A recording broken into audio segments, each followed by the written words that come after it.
2K Sports. And tonight our broadcast will be shifting to Minneapolis, Okay. where we'll see the Timberwolves going up against First the time, Milwaukee Bucks. audio wasn't recording. Second time, I messed up the intro. So let's try and make it right this time. This is my second entry into my Wolves diary. It's been 3 games since I last did a Wolves diary. And in this video, I'm just going to briefly recap the last 3 games, because I didn't take any notes for some reason. And I'm going to mention some of the lowlights. There's been a lot of lowlights. I'm going to mention some of the highlights too.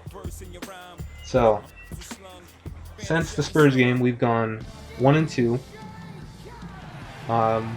We beat up the undermanned Jazz the first game after the Spurs, and then the next 2 games against the Pistons and the Bucks, we were embarrassed pretty badly.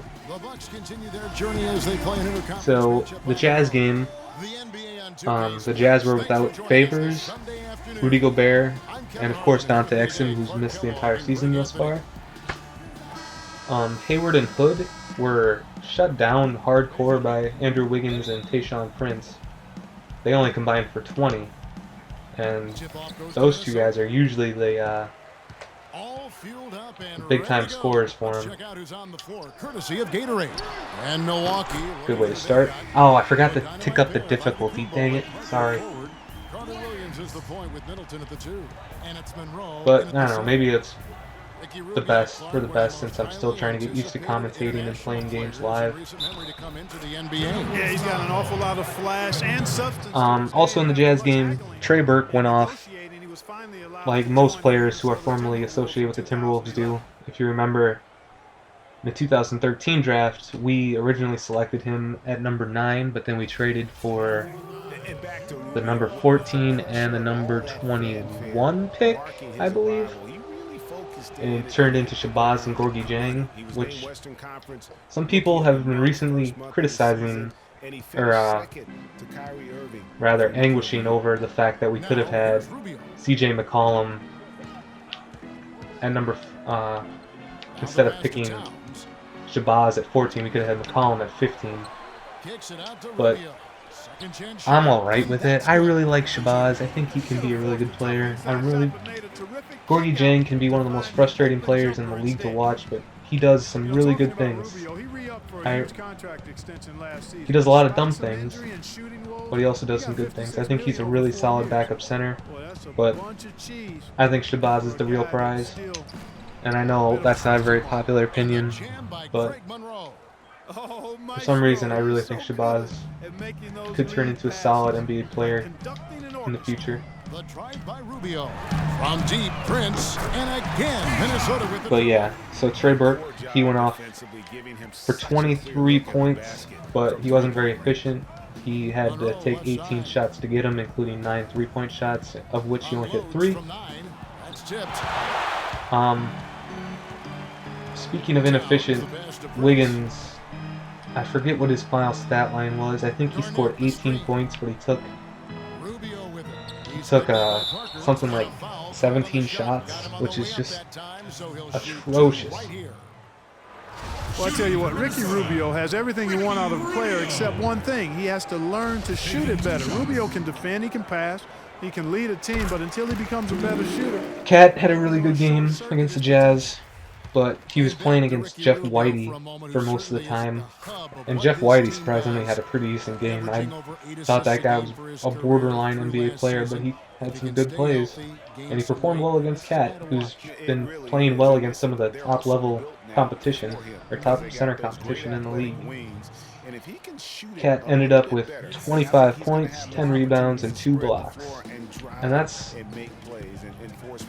a way more common stat line than you'd think. That's not going to get it done at the highest level. So it's Minnesota now. For a player who's only 20 years old. 6 to shoot. Prince dishes to Wiggins. The Timberwolves again can't hit. And this game I don't remember how Levine did in the Spurs game, but ever since this Jazz game, he's been really cold, like ice cold. He scored 2 points on 1 of 6 shooting. And this was a guy who was averaging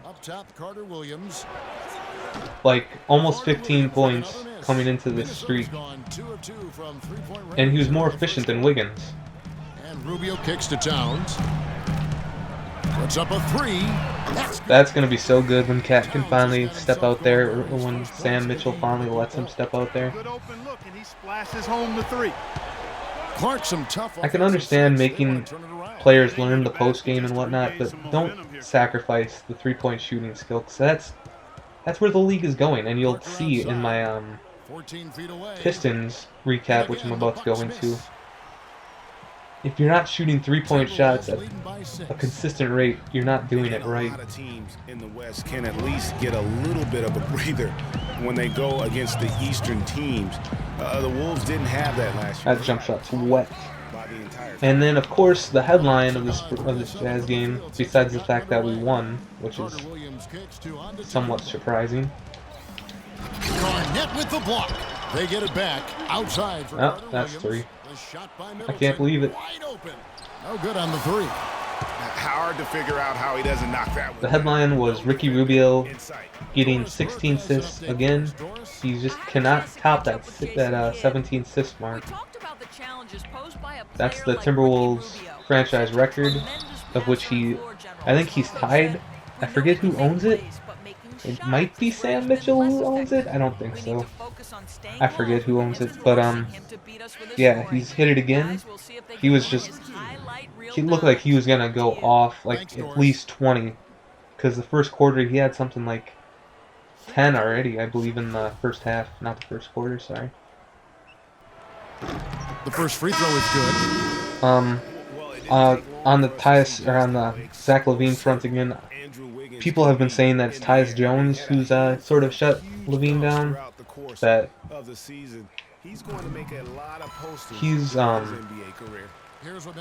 he's so raw that he doesn't really know how to run an NBA offense, and that's sort of making Zach LaVine suffer, because when Zach LaVine was doing really hot, he was the primary ball handler, which is kind of crazy considering how everyone, including myself, who's that? Who is that guy? That's not Sam Mitchell. That's not Flip Saunders.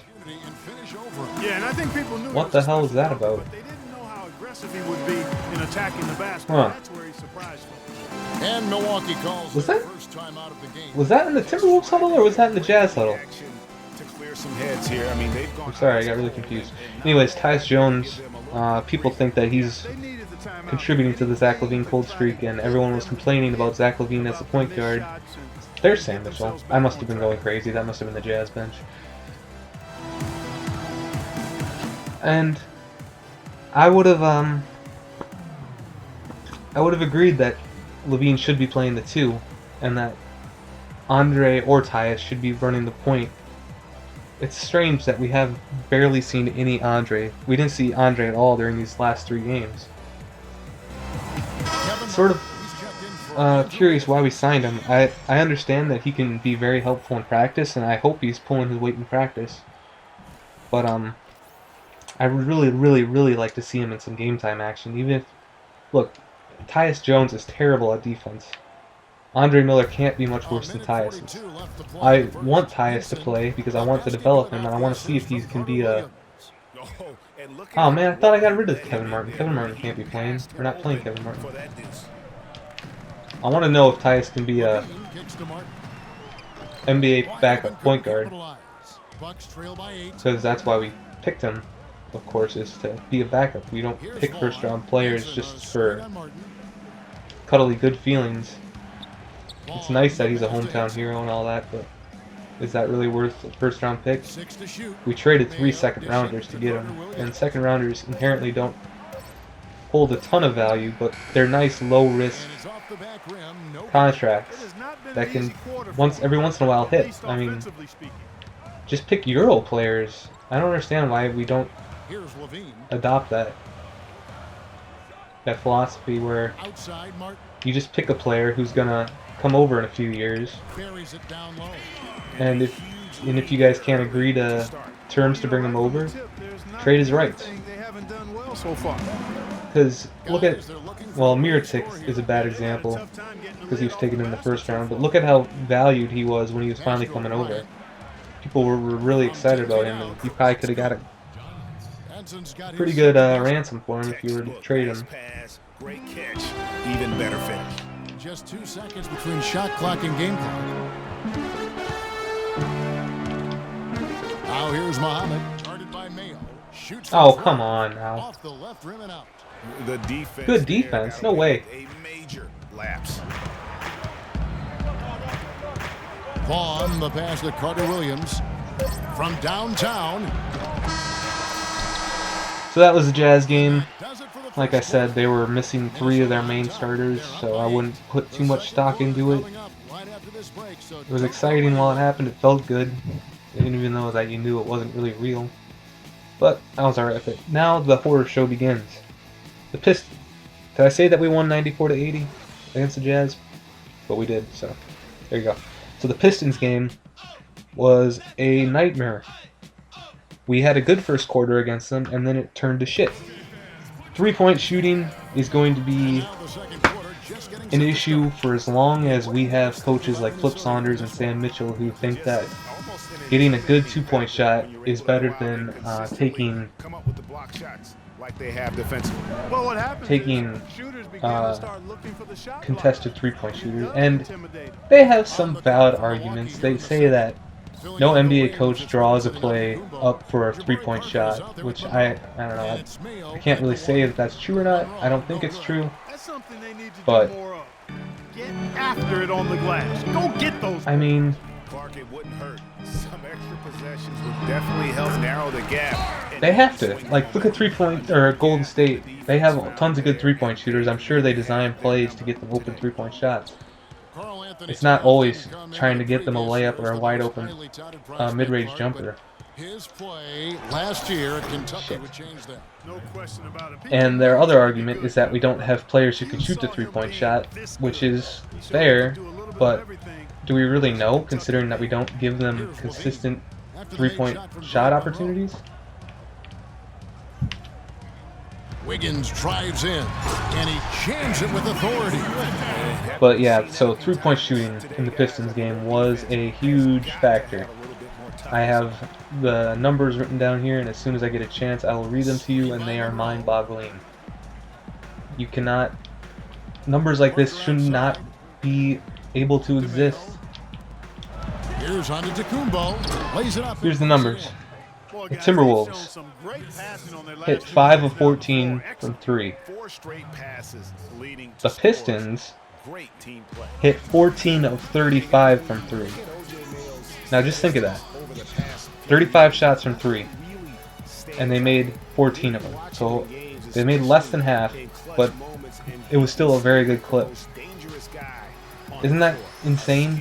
Just think 14 times 3, I don't know, let's see here, 14, 28, 42 points on 3-point shots, pretty good. I mean, he's multi-skilled, good size, sees himself as a superstar, yet that sometimes derails him being... The Timberwolves, like I said, they had a good first quarter against them. The second quarter they got pretty damaged. The third quarter they played them even. And then the fourth quarter they got outscored 37-20. And that killed us really hard. You can't give up that many points in a freaking quarter. Something good from this game that came out of this game was Karl Anthony Towns versus Andre Drummond. They played each other pretty much even. Andre probably won the matchup, but like I said, I mean Andre's young as hell too, but he's got some NBA experience. They set the pick. Kicks it out to Wiggins. Oh, Wiggins. Hits the front of the rim and out. He's got to be disappointed with himself on that one. He has got to knock those down. Wiggins against Mayo. To the middle. Got a piece of it. There you go, Wiggins. Get jiggy with it. Here's Wiggins. So, yeah, Cat hung with him as a rook. He had almost another double-double. I think he had like 20 points, 9 rebounds. Pretty good game. And guess what? Another former Timberwolf had a hell of a game against us. Anthony Tolliver came off the bench, played 16 minutes, and he scored 15 points. That's right. 15 points in 16 minutes. And guess where he got him? 5 of 7 from 3-point shots. From 3-point shooting. Guess how many other shots he took besides 3-point shots? 0. He didn't take any shots that weren't 3-point shots. Freaking unbelievable. Like, we need... Can Damian Rudez be an Anthony Tolliver? I don't know. But at least we know he can hit 3-point shots. Maybe we should just give him a shot. But then again, who are you going to sit? You can't do that. We sort of backed ourselves into a corner with all these young players that we need to develop. And none of them are really 3-point specialists. Shabazz is shooting pretty decently out of the corner. I think Shabazz can hit 3-pointers if we hit him when they're open. When he's open, I think he can be an alright 3-point shooter. I think Zach can be an alright 3-point shooter. Tyus can be an alright 3-point shooter. Wiggins has a good-looking jump shot, but he's not very consistent. Which of these players, which of these prospects would be better? Adrian Payne can hit some 3-point shots too if he's wide open. And Bjelica can hit 3-point shots. So we do have 3-point shooters, just not prolific 3-point shooters. And Wiggins, conversely, went on to have a big-time season, winning Rookie of the Year. And he thought he had a clear path to the hoop, but the defense didn't give up on that play and cut him off. Wiggins against Parker. Puts one up from 19. That's short off the rim. And then in the Pistons game, Zach LaVine, 1 of 8, and he got 4 points. Parker beat you with an incredible skill and goaltending, my ass. also tremendous maturity. So if you're keeping track, in the Jazz game and the Pistons game, Zach shot 2 from 14, 2 for 14 with 6 points to show for it. Yeah. He was averaging 14, nearly 15 points a game coming into this. And, you know, going back to Parker versus Wiggins, guys, I mean, that debate could last a long time. Both guys have the look of perennial all-stars. It could be the number of championships. So, on to the Bucks game. Once again, we had a dominant first quarter where we scored, where we were leading 17. We were leading by 17 points.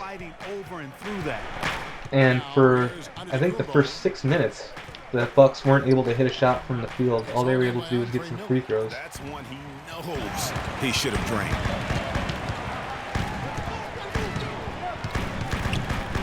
Dishes it to Garnett. Stolen by Monroe.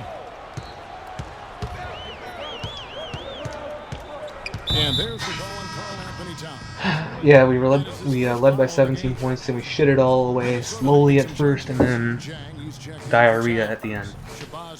Comes in for Wiggins, and Martin subbed in for Ricky Rubio. So Cat was way off on this game. He took like 17 shots, and I think he scored only 9 or 10 points. He had a pretty bad game.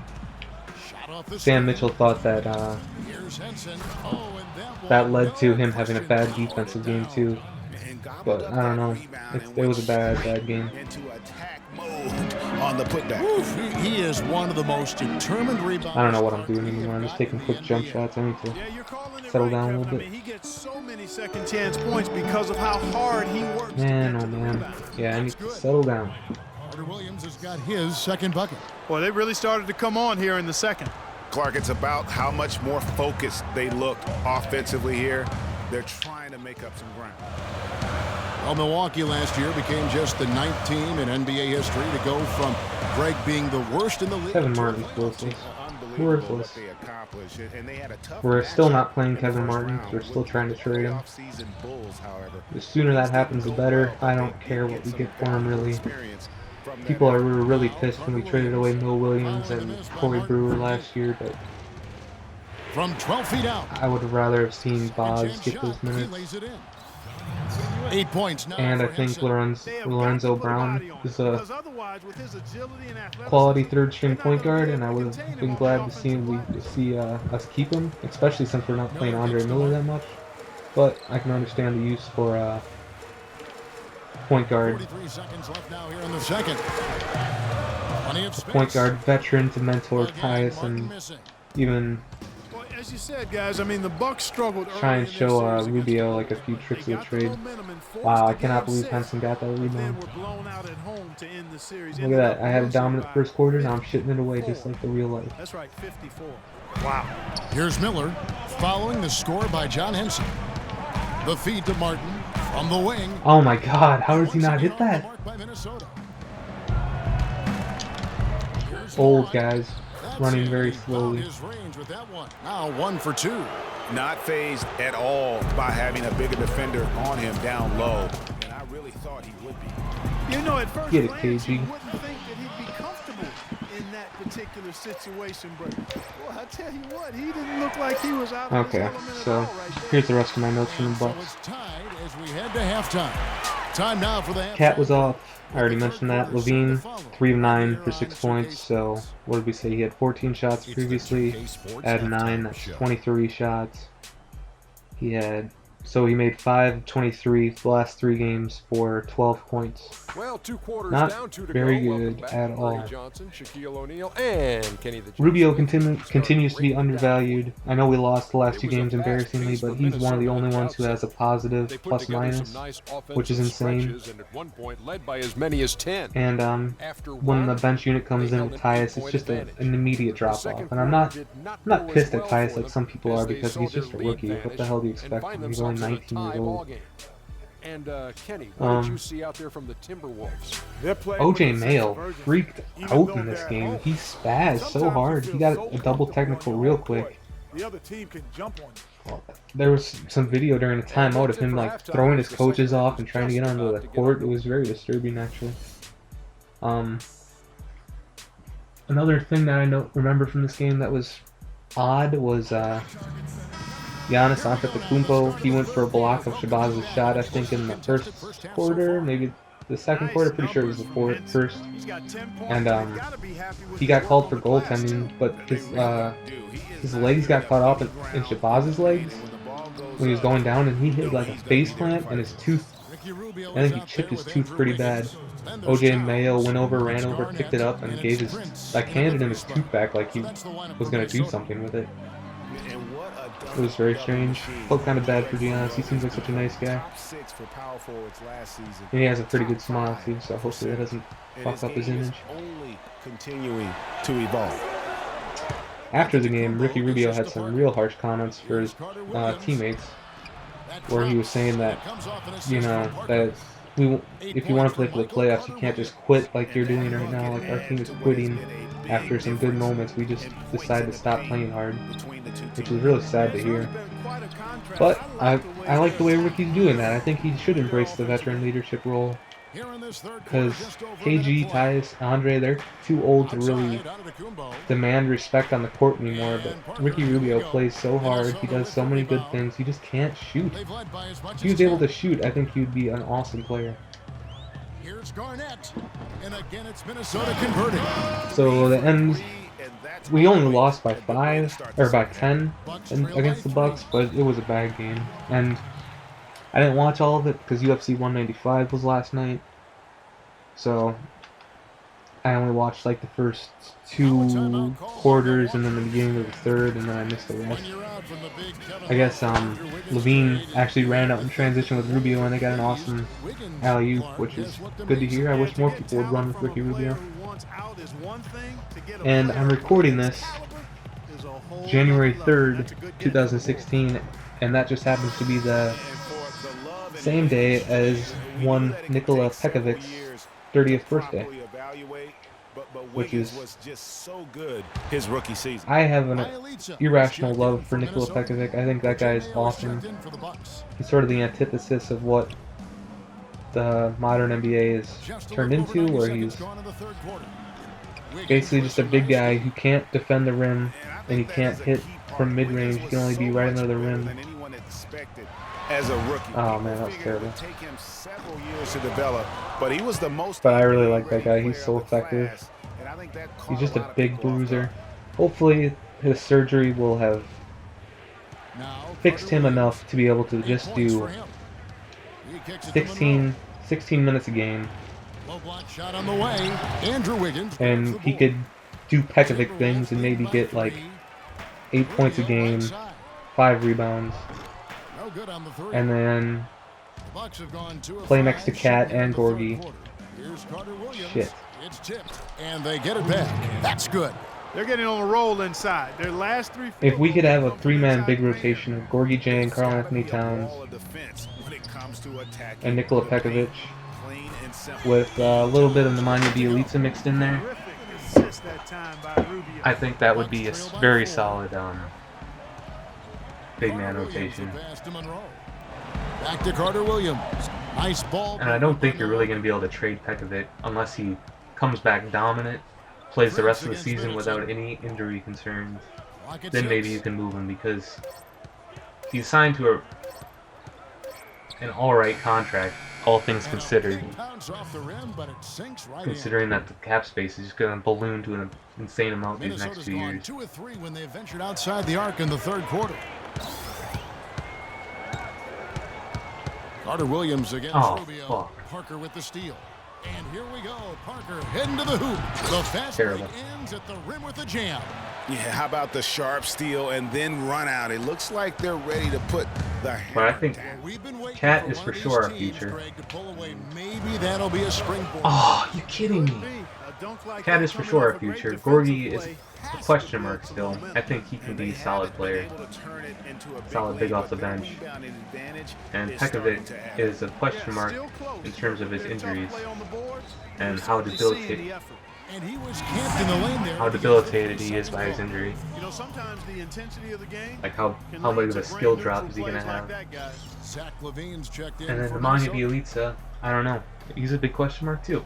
But if Bjelica can start hitting threes reliably and not fouling at an insane rate, he should be fine. Last season, 41 up and 41 down, a perfect 500 mark, and they were the epitome, Clark, of average at the end of the season, and as you can see, even during it. Well, they're a young team, but at one point, 17-17, also had an 11-11 record against the East and 6-6 against the West. Clock is at 3 from deep three-point. All right, I'll take it. That's insanely lucky, but I'll take it. I don't believe what I just saw right there. I'll take it again, sure. And it goes out of bounds. And I don't know what is happening, but I'll take it. big group substitution now for Minnesota. Gorgie Dangs checking Some, in for Towns. Oh man, no, damn it. Some other NBA news and notes. And Martin subbed in for Ricky Rubio. And then for Milwaukee, Today, it was revealed that Jarrett Jack will be out in the rest of the season because of ACL or something. And the shot is good, dropping in off the front of the rim. They're finding lanes to the hoop now with consistency. 5 buckets in a row from the paint. And on the flip side, Greg, the defenders have to show You gonna say more something? on the interior. They got to offer more resistance here. And good passing, setting up a lot Say of something. buckets I right was now, fine. Kevin. Hello. That's been the key. Dime dropping delights is what I call it. That is a nice pass. I will give That was Hillary. He was on the money, that's no doubt. Pass to I even Vaughn. let her know when I'm going to be doing these Dishes it to things Mayo. when I'm not home. And she And doesn't Henson kicks to Carter let me know Williams. what she needs out of the bedroom so I can do Henson these sets a things in screen for peace. Carter Williams. Kevin Martin But, grabs the okay. board. Yeah, Jarrett Jack missed the rest of the season with an ACL. Burying some of those. To the wing right side. Avery Bradley's got some left hip issues, which could be a concern for the Celtics, considering he's been playing very well for them this year. That's as forceful TJ McCollum continues to beast out of his mind, even though his percentages aren't really changing that much, but his points per game are way up. A little more staunchly than that. Carter Williams dishes to Henson. For 3. Oh, come on, that would be so And the nice. release was before the buzzer, but it's Trying to think of off anything else target. that's been going around in the So far in NBA. this one. Timberwolves lead by And thanks for Steph joining Curry's us been again. missing some games recently, and the Golden State Warriors lost their second game of the year not that long ago. Might have been last night. I'm not sure. Timberwolves leading by 5 on the floor. And Milwaukee starting the fourth quarter. The dynamite pair of Antetokounmpo and Parker at forward. Chris Middleton. For some reason, Kenneth Faried left the arena last night after the Warriors game on a stretcher with some neck issue, which is kind of scary, considering that he left like after the game was done.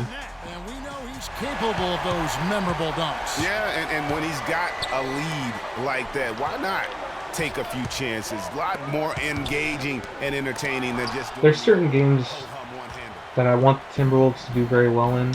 One of them is Passes to Mark. against young teams like the Bucks, the 76ers, the Jazz. Has been going for the Timberwolves.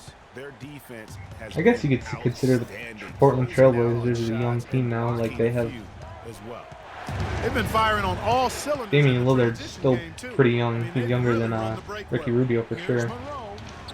CJ McCollum's not super young, but he's not 25.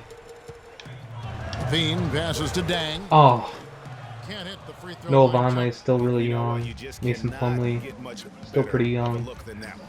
Exactly. I mean, no way you expect him to miss that shot. And still, I don't know that anyone can define what Portland Trailblazers have been better than I thought they were going to be, that's for sure. Considering that they lost Wesley Matthews, LaMarcus Aldridge, and thus far, maybe that could end up being Nicholas Batum. Looking at who's Batum's out there been now going for out of the his mind in Charlotte this year. Towns, he's checked in for Jang. Prince comes in for And they Kevin lost Martin. Robin Lopez And as Ricky well, Rubio which subbed is in for Levine. insane that they lost that many starters. Towns kicks to Prince. God damn. Can't get it to go. you're not going to see that very often. But those are the teams that I want to see the Wolves do well against, because those are the measuring stick for how we're doing. If we can compete well against other young teams, we know that we're doing something right. I can understand losing to veteran teams terribly, but when you lose to the Bucks, who have just as many young players as we do, if not more, Well, you know, Kevin, he's just it's really disheartening. size and length. Really allow him to guard every position. Giannis, How many times have we seen a to me, possession like that from them? Giannis Ending with is the a superstar of their coming team. off He a can great be pass.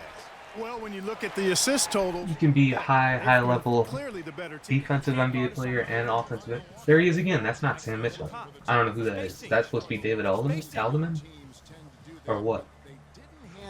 Unfortunately, very much luck at He home. can be, Giannis can be a superstar. And I think our superstar is going to be Cat. I think Jabari can be a superstar, but he's not been doing well this year because he's been coming off injury. I think Andrew Wiggins could be a superstar, but he's the top 20 scorer in the league. He's only 20 years old, but he's so inefficient. And we're not going to let them off the hook now. Keep pounding it down low. Thanks, Doris. So I think those two guys You know, not everything was bad for the Wolves at home. are sort of comparable to our two guys. And then, To the foul line a lot. Biggest free throw differential at home in the yeah, league it's last sort of like That drops. Gorgie, Henson. They're another comparable duo. Rubio, Michael Carter Williams are a comparable duo. Middleton for three. Middleton and Shabazz aren't comparable because Middleton is a scoring machine. The same problem they had all season. I mean, their defense was a And then Rashad Vaughn, Tyus Jones. against at home in the entire league last season.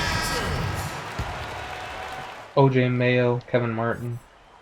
For those They have, just it's a joining very us, comparable we're roster, here. We're just over but 2.5 they're minutes into just it. better coached Rubio and kicks to Prince. more skilled, it seems like. Rebound by Greg Monroe.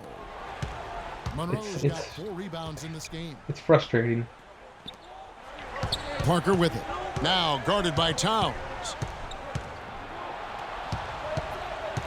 Parker outside. Lets it go from 14. And with that shot, the Timberwolves lead is cut down now to just 7 on the bucket from. And we're not in the same conference, so it's not like we have to really worry about them every... And here's Rubio. Here's Towns. We have to worry about them very much. Time on the way up. That'll give him 2 But chances at the free throw line here. you think about teams like the Jazz, who have On that foul. Yeah, if you're gonna foul them, who have make sure that Rudy you don't Gobert, chance for Derek the Favors, Dante Exum. Alec Burks, And Towns drops them both. We're seeing today what makes him one of the best free throw shooters among the league's Trey big Burke, men. Beautiful stroke. and Gordon Hayward's not really young anymore. I consider him a veteran, but they're a team that you're gonna have to worry about every year being really good. The basket good off the assist from Carter Williams. And we beat them, but we beat them without 3 of their core pieces. So is it really a win? You know. And the whistle blows, and it's going to be an over-the-back call here. Boy, did he go hard to the I was thinking about doing another 2K series where I do a fantasy draft and then I play through the season with that team. I did a fantasy draft wasn't last night, it was yesterday, because I was listening to the Giant Bomb Game of the Year podcast and I wanted something to do while I was listening to it. And I ended up drafting Kevin Love. I got the 28th pick in the draft or something. I ended up picking Kevin Love in the first round, then Klay Thompson in the beginning of the second round. Feeds to Towns. And I was able to get Parker against Wiggins. Out of bounds. Milwaukee I takes forget who was my third player. Temporary lapse of focus from him on But that my time. starting lineup ended up being On occasion it does happen. Brandon Jennings as my point guard, Klay Thompson as my shooting guard, DeMar Carroll as my small forward, Kevin Love as my power forward, and I believe it was Tyson Chandler 37 left to play here in the fourth. as my center. Maybe not, but it was a really fun team to play with. I think I'm not sure if I should be doing these Wolves diaries with this Wolves team. I mean, it makes sense because then you can understand how limited they are when I play as them, as well as I can demonstrate things that they do very well, like that cat mid-range jumper. Because in many cases they're indefensible once possession. How I like when Wiggins can attack the basket, It's rebounded by but Carter Williams. I'm not very good at drawing fouls, which is a shame because that's what Wiggins Kicks it to Mayo. really excels at. Carter Williams against Rubio. And there's the whistle. Fouled hard on the shot. He'll go to the line. But Rubio picks one up. just some closing thoughts on the Timberwolves. We're 12-20 now on the season, and I think we're going to be going through a pretty hard stretch this year, or at least until the All-Star break. And that brings them to Just a because I think our young guys are starting to wear down a little bit, and I think that some frustration's finally going to start showing. at the free throw line. Yeah, they're making the most of the Like, Ricky's starting to get frustrated. They'll need to keep it up to take the lead. But And that one's good by Garnett. I don't know how that kind of emotion will manifest on the court, whether or not they'll let that fuel them or they'll let that affect them, you know? This was the deciding factor tonight, it seemed. Yeah, they sink one, Kevin, and then they do it again. Another thought, the injury bug has been insanely kind to us this year. We have barely had any concerns except for in the beginning of the year, Ricky had a little ankle issue and Wiggins hurt his back and his knee a little bit, but other than that, we've 6 been on the shot clock. ridiculously healthy, which is so odd for Timberwolves considering the past 2 or 3 years we've just been racked with injuries, like devastated. Our entire roster's been devastated. Drops the first one, and that brings them to within 10. Last year we had to sign Sean Kilpatrick because he was the closest And he cannot player who convert could, on the second. That misses. Timberwolves on offense. the closest player to the arena. And then we played Lorenzo Brown 48 minutes one game because we didn't have any other point guards. And he uses both hands to jam. Yeah, it was that bad. This year, the only player we've had injured is Pekovic, and he's going to be coming back sometime this month, I think, in January, which will be exciting to see.